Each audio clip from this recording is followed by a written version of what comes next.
This is the Gamakay slash Womier.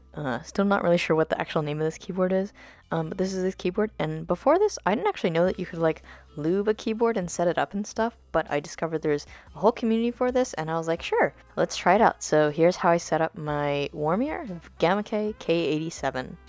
If you're curious, my last video actually went through the process of how I found this keyboard. I did try 5 different keyboards before I got to this one, so if you're interested, check that out. One of my favorite features about this keyboard are the RGB effects. I mean, just look at how cool they are. Firstly, let's remove the keycaps.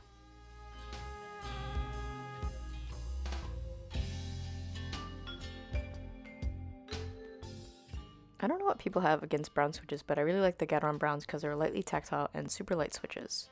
To make sure I didn't lose any of the really small parts, I had 4 cups for the upper, lower casing, springs, and the switches.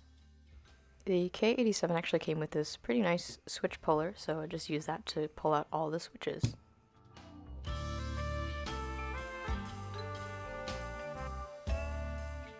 I got this starter pack thing that had switch films, the lube, and this keycap opener, which was really useful in not breaking my fingers when I need to open the switches.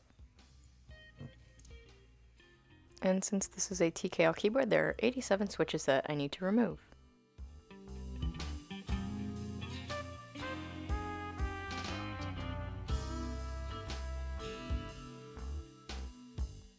Then I use the key switch opener to separate each switch into its 4 parts.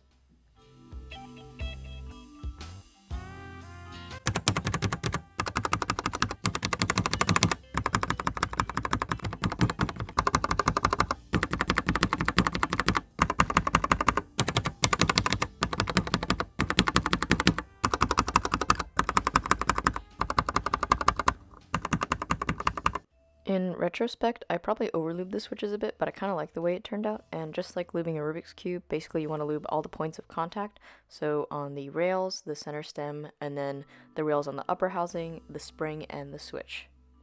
Like, that's way too much lube, oops. Putting on the switch films.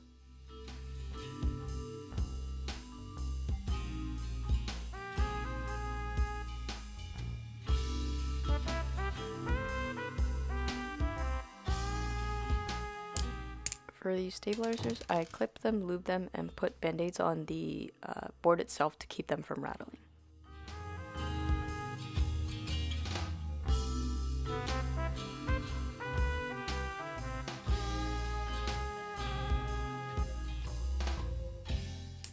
I really love the simplistic look of blank keycaps, so I found these double shot PBT sort of cotton candy color keycaps, I guess, from Amazon, and they're really nice. I really like them. Also bonus, people who cannot touch type can't use my keyboard. And after putting all the switches and stabilizers back on, the last thing that I did was I put foam inside the case to try and dampen any noise that there was left. I don't really know if this helped, but I did it anyway.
So that was how I set up the Gamakay slash Womier K87.